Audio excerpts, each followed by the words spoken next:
तो प्रीवियस वाले क्लास में आप लोगों को डिप्रेशन फ्रीजिंग पॉइंट और उससे रिलेटेड न्यूमेरिकल्स को बता दिया गया था। आज ऑस्मोटिक प्रेशर यानी कि पॉइंट नंबर 4 आप लोग को पढ़ना है।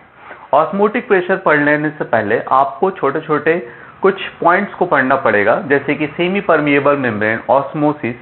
ठीक है, तो देखते हैं क्या होता है। सेमी परमिएबल मेम्ब्रेन क्या होता है? तो सेमी वर्ड का मतलब होता है कुछ या फिर आधा, परमिएबल का मतलब होता है परमिशन देना, और मेम्ब्रेन का मतलब झिल्ली। ये कुछ ऐसे झिल्लीज होते हैं, ऐसे मेम्ब्रेन्स होते हैं जो कुछ ही पार्टिकल्स को पास होने के लिए अलाउ करते हैं। ठीक है, जैसे कि यहाँ पे एक छोटा सा डेफिनेशन लिख दिया है, the membrane which allows only solvent molecule, मतलब ऐसे मेम्ब्रेन जो केवल सॉल्वेंट मॉलिक्यूल्स को पास होने देंगे, सॉल्यूट्स को नहीं, but does not allows solute molecules, लेकिन सॉल्यूट मॉलिक्यूल्स को पास होने नहीं देंगे, ऐसे मेम्ब्रेन्स को ही कहते हैं क्या? Semi permeable membrane. लेकिन ऐसा क्यों? क्योंकि ये जो मेम्ब्रेन्स होते हैं ये कुछ मान के चलो इस तरह का होता है, इसमें छोटे छोटे होल्स होते हैं। ठीक है, इसमें छोटे छोटे क्या होते हैं? होल्स होते हैं। उन होल्स का साइज उतना ही बड़ा होता है कि केवल और केवल उसमें से क्या पास हो सके? सॉल्वेंट मॉलिक्यूल्स पास हो सके, बट सॉल्यूट मॉलिक्यूल्स ना पास हो सके। क्यों? क्योंकि सॉल्यूट मॉलिक्यूल्स का साइज बड़ा होता है और सॉल्वेंट मॉलिक्यूल्स का साइज क्या होता है? छोटा होता है। ये कुछ वैसा ही है जैसे घर में आप कभी चाय बनाए होंगे, तो चाय जब बनाते हैं तो चाय छन्नी में उसको छानते हैं। ठीक है, तो उसमें क्या होता है? जो लिक्विड मॉलिक्यूल्स है वो नीचे आ जाता है, बट जो चाय पत्ती है वो सरफेस के ऊपर ही रह जाता है। क्यों? क्योंकि चाय पत्ती का साइज बड़ा हो जाता है ना, और जो लिक्विड मॉलिक्यूल्स का साइज छोटा है, इसलिए वहां से वो बड़े आसानी से पास हो गया। ठीक है, तो सेमी परमिएबल मेम्ब्रेन भी कुछ इसी तरह का मेम्ब्रेन होता है। ये दो टाइप के हो सकते हैं, एक तो आर्टिफिशियल और एक नेचुरल। नेचुरल में एनिमल्स के ब्लैडर जो है अच्छा एसपीएम का काम करते हैं। इसमें से एक एग्जांपल हमने लिख रखा है, pigs bladder. It is example of natural SPM. Okay, now the artificial SPM. Artificial SPM क्या होता है? जो मैनमेड है, जिसको लैब में बनाया जा सकता है, जैसे कि copper ferro cyanide, parchment paper, cellophane, these all are examples of artificial SPM। बात समझ में आ गया? अब आपको हम बताते हैं ऑस्मोसिस क्या होता है। ऑस्मोसिस समझने से पहले आप समझ लीजिए एक टर्म जिसको बोलते हैं स्पॉन्टेनियस।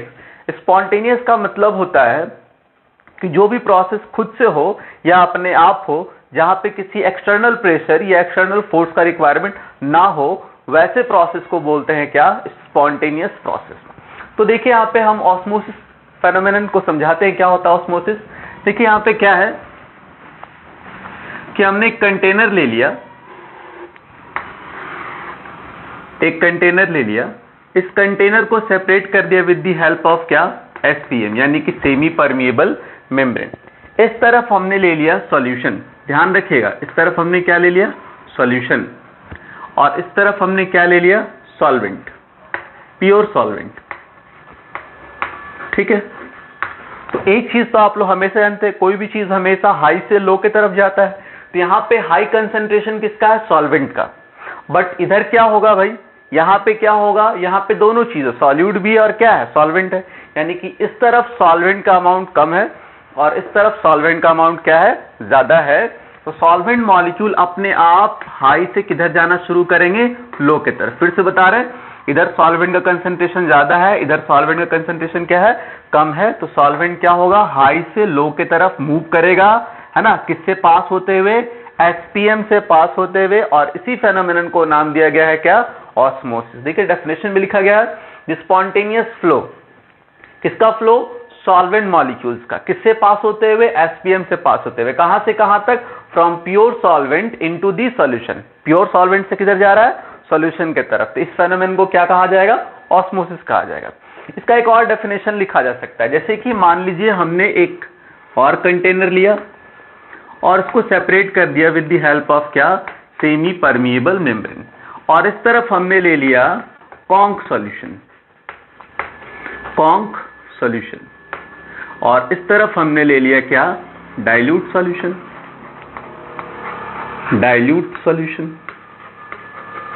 तो डाइल्यूट सॉल्यूशन क्या होता है? आपको हम बता चुके हैं, वैसे सॉल्यूशन जिसमें सॉल्यूट कम होंगे और सॉल्वेंट ज्यादा होंगे। और कॉन्क सॉल्यूशन क्या होता है? जिसमें सॉल्यूट ज्यादा होता है और सॉल्वेंट कम होता है। मतलब यहाँ पे सॉल्वेंट ज्यादा है और यहाँ पे सॉल्वेंट क्या है? कम है। तो फिर से क्या होगा, मूवमेंट हाई से लो की तरफ, किसका, सॉल्वेंट का, जैसे कि यहाँ पे हुआ। तो फिर यहाँ पे क्या होगा, सॉल्वेंट का मूवमेंट होगा, लेकिन इस बार क्या है, डाइल्यूट सॉल्यूशन से किधर जाएगा, कॉन्क सॉल्यूशन की तरफ, किससे पास होते हुए, एसपीएम से पास होते हुए। और इसी फेनोमेनन को क्या कहा जाएगा, ऑस्मोसिस। जैसे कि यहाँ पे लिख दिए हैं, the spontaneous flow of solvent molecule, किसका फ्लो होगा, सॉल्वेंट मॉलिक्यूल का, किससे पास होते हुए, एसपीएम से, लेकिन इस बार कहां से कहां तक है, डाइल्यूट सॉल्यूशन से कहां तक, कॉन्सेंट्रेटेड सॉल्यूशन। इसी फेनोमेनन को क्या नाम दिया गया, ऑस्मोसिस। इतना नोट कर लीजिए, फिर आगे आपको बताते हैं।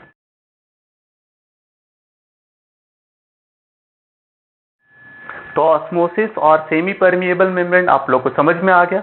अब आपको हम ऑस्मोसिस का कुछ छोटा सा एग्जांपल्स बता देते हैं। जैसे कि मान लीजिए आपने छोटे छोटे किशमिश को रात में क्या किया, एक कंटेनर में रख दिया, इसमें पानी रखा हुआ था, लेकिन सुबह जब आप उठेंगे और जब देखेंगे तो क्या होगा, किशमिश का साइज क्या हो जाएगा, बड़ा हो जाएगा। क्यों, क्योंकि उसमें भी क्या हुआ है, ऑस्मोसिस। कैसे, सॉल्वेंट मॉलिक्यूल्स जो यानी कि वाटर मॉलिक्यूल्स हैं वो किशमिश के अंदर एंटर कर गया, और ये प्रोसेस क्या कहलाएगा, ऑस्मोसिस कहलाएगा। ठीक है, कोई फूल अगर मुरझाया हुआ है, उसको अगर आप वापस पानी में लाकर रख देते हैं तो फिर वाटर के मॉलिक्यूल्स को वो क्या कर लेगा, अब्सॉर्ब कर लेगा। ये भी फेनोमेनन क्या कहलाएगा, ऑस्मोसिस कहलाएगा। बात समझ में आ गया। ठीक है, तो ऑस्मोसिस क्या होता है, इसे कुछ एग्जांपल्स को भी बताया गया। अब आपको हम बताते हैं ऑस्मोटिक प्रेशर क्या होता है। चलिए अब आपको बताते हैं ऑस्मोटिक प्रेशर क्या होता है।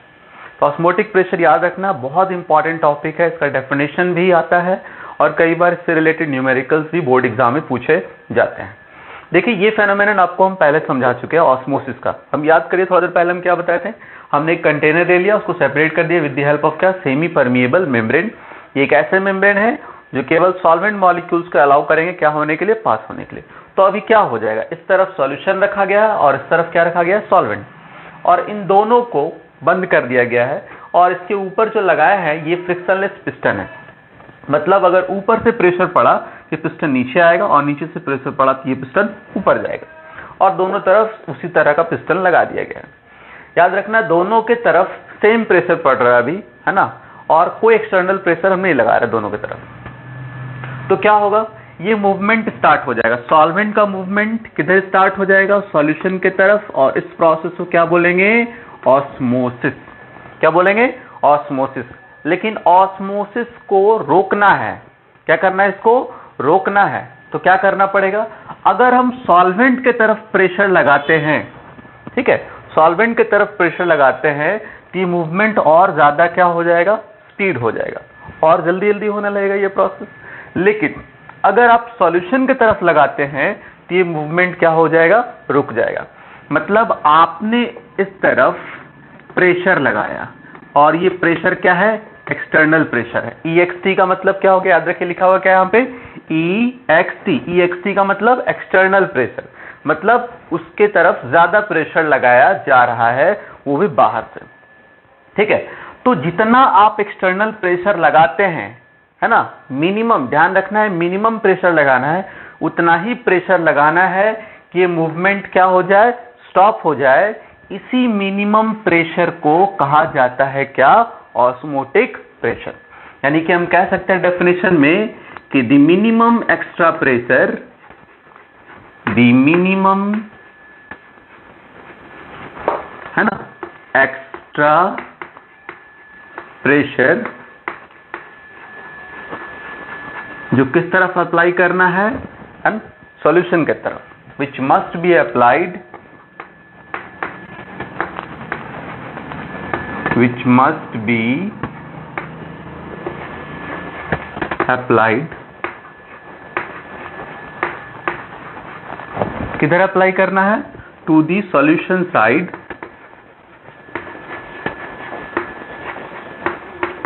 सॉल्यूशन के तरफ, टू जस्ट स्टॉप, या फिर आप प्रिवेंट लिख सकते हैं,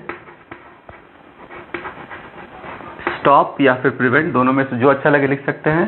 किस चीज को स्टॉप करने के लिए या रोकने के लिए, ऑस्मोसिस को, कॉमा, इसी चीज को कहा जाता है known as osmotic pressure. Osmotic pressure क्या होता है, समझ में आ गया बाबू। क्या होता है ऑस्मोटिक प्रेशर? वो मिनिमम प्रेशर जो किस तरफ लगाया जाएगा? सॉल्यूशन की तरफ लगाया जाएगा। क्या करने के लिए? बस ऑस्मोसिस को रोकने के लिए, ठीक है। उससे ज्यादा प्रेशर नहीं लगाना है, क्योंकि अगर ज्यादा प्रेशर लगाएंगे तो मूवमेंट उल्टा हो जाएगा, यानी कि रिवर्स हो जाएगा, ठीक है। आपको मिनिमम प्रेशर लगाना है, उतना ही प्रेशर लगाना है कि ये मूवमेंट क्या हो जाए? स्टॉप हो जाए, ठीक। और उसी प्रेशर को क्या नाम दिया जाएगा? Osmotic pressure. इसके बाद एक लाइन और लिख रहे हैं, इट इज डिनोटेड बाई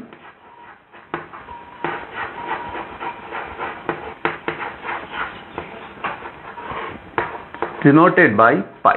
इसको पाई से डिनोट किया जाता है। ऑस्मोटिक प्रेशर किससे डिनोट किया जाता है? पाई से।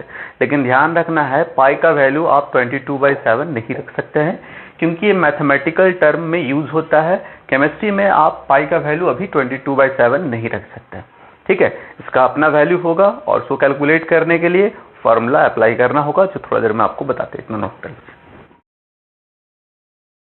तो ऑस्मोटिक प्रेशर क्या होता है आप समझ लिए। अब आपको हम बताते हैं कि आप कैसे कैलकुलेट करेंगे क्या? Osmotic pressure. तो देखिए, ऑस्मोटिक प्रेशर कैलकुलेट करने के लिए एक छोटा सा फॉर्मूला डिराइव करेंगे। वो है क्या कि जब एक्सपेरिमेंट किया गया तो ये पता चला कि ऑस्मोटिक प्रेशर जो है वो डायरेक्टली प्रोपोर्शनल होता है किसका? कंसंट्रेशन का। यानी कि जब आप अमाउंट को बढ़ाएंगे तो पाई भी बढ़ेगा, यानी कि पाई लिख सकते हैं, pi is directly proportional to concentration C, ठीक है। यहाँ पे C इज इक्वल टू क्या हो जाएगा? C इज इक्वल टू हो जाएगा कंसंट्रेशन,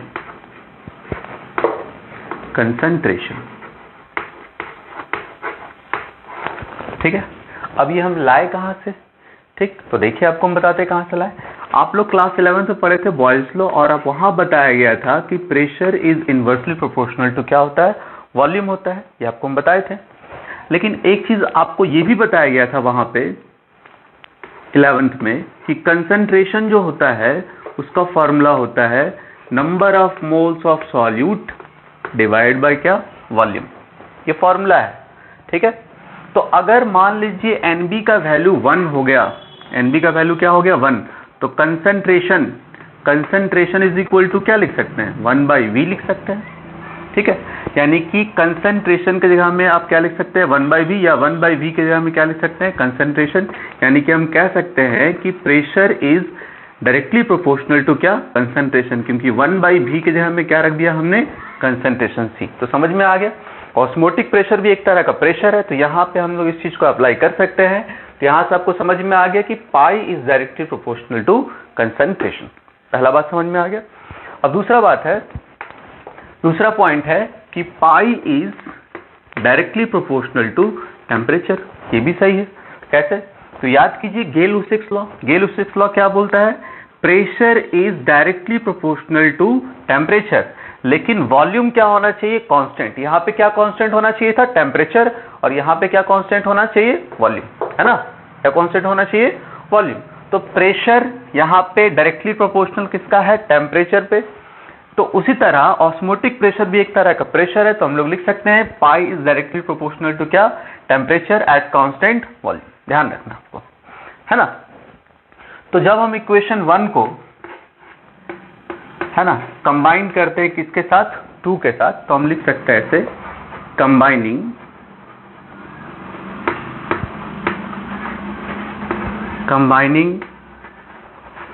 इक्वेशन 1 एंड 2। जब इक्वेशन 1 और 2 को क्या कर दिया जाएगा? कंबाइन कर दिया जाएगा, तो हमें क्या मिलेगा? तो वी गेट, क्या मिलेगा? तो हम लोग को मिलेगा pi is directly proportional to CT। देखिए, जब आप इस प्रोपोर्शनलिटी साइन को हटाएंगे तो पाई इज इक्वल टू, इसको हटाएंगे तो क्या है? इक्वल टू और एक कांस्टेंट, यहाँ पे in the form of constant हम क्या लिख रहे हैं? R। और आपको R पता है, गैसेस लॉ में पढ़ाए थे कि R क्या होता है? गैस कांस्टेंट कहलाता है। तो यहाँ पे आप पाई कैसे कैलकुलेट करेंगे? पाई, इसको रीअरेंज करते हैं तो क्या लिख सकते हैं? Pi is equal to CRT। Pi is equal to क्या लिख सकते हैं? CRT, where C is equal क्या है? Where C is equal to concentration है, T इज इक्वल टू क्या हो जाएगा? टेम्परेचर, है ना। और R इज इक्वल टू क्या है, वेयर R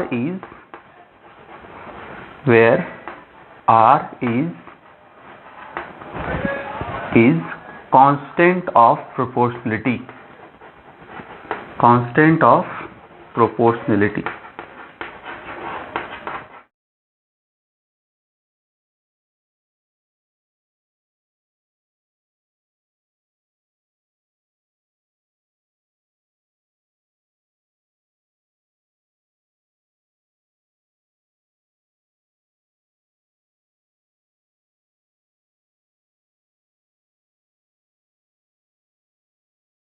जो वैल्यू होता है आप यहाँ पे जो रखेंगे वो रखेंगे 0.083 लीटर बार पर केल्विन पर मोल,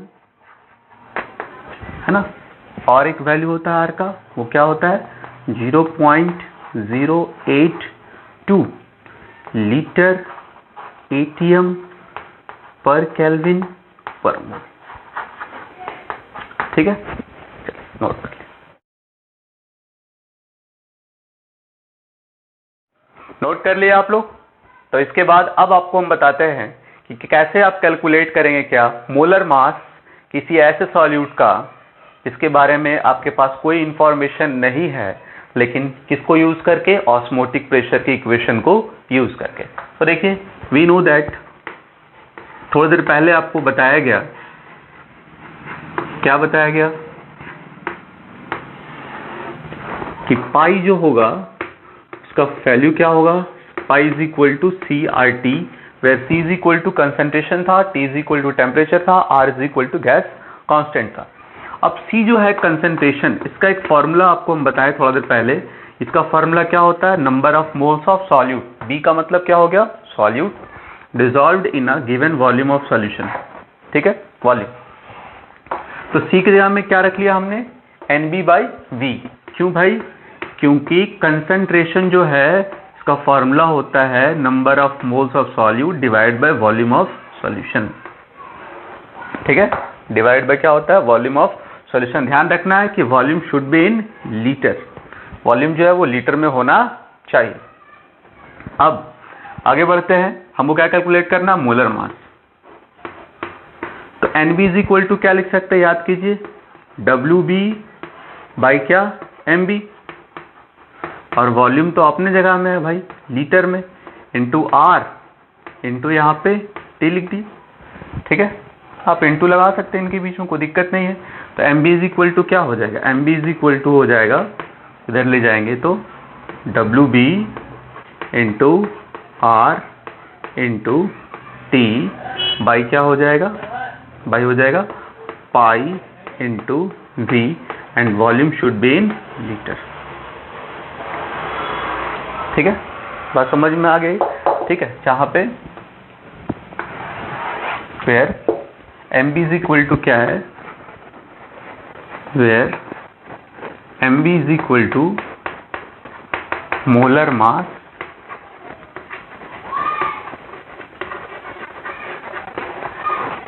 मास ऑफ सॉल्यूट। ठीक है, WB क्या है, वेट ऑफ सॉल्यूट।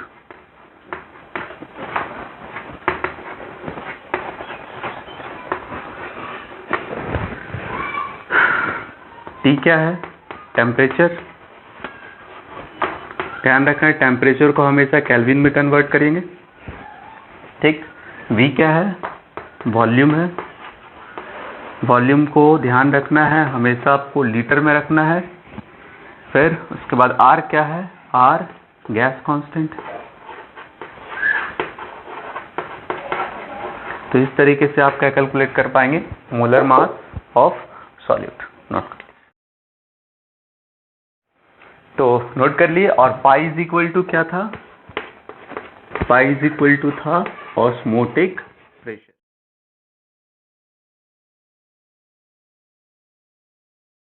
तो आपको समझ में आ गया ऑस्मोटिक प्रेशर क्या होता है और उसके एक्सप्रेशन को कैसे कैलकुलेट करेंगे और मोलर मास को भी कैसे कैलकुलेट करेंगे, ये सब चीज भी आपको बता दिया गया।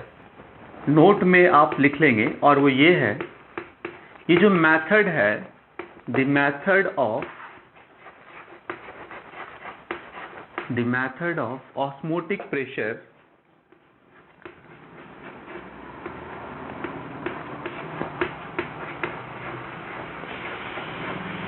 is used for determination of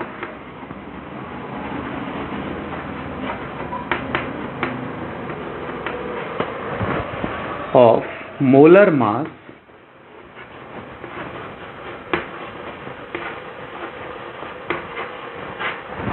of macromolecules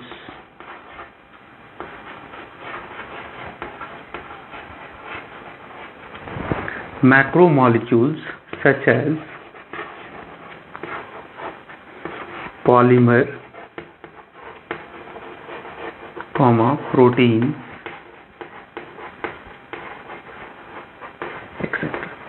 मतलब ये जो मेथड है ये ऐसे मॉलिक्यूलों के मोलर मास को कैलकुलेट करने के लिए यूज किया जा सकता है इनका मोलर मास काफी ज्यादा है, जैसे कि पॉलीमर्स हो गए या प्रोटीन्स हो गए। ठीक है, क्यों भाई? क्योंकि ये जो पॉलीमर या प्रोटीन्स हैं इनका सॉल्युबिलिटी जो है बहुत कम है और हायर टेम्परेचर पे दे आर नॉट स्टेबल। ठीक है, इसीलिए बाकी जो तीन मेथड है यानी कि relative lowering of vapour pressure या फिर एलिवेशन इन बॉइलिंग पॉइंट या फिर डिप्रेशन इन फ्रीजिंग पॉइंट, इनका यूज नहीं किया जा सकता है। केवल एक ही मेथड का यूज किया जा सकता है और वो क्या है? Osmotic pressure. ठीक है, ये ध्यान रखना आपको। ठीक, नोट कर लीजिए।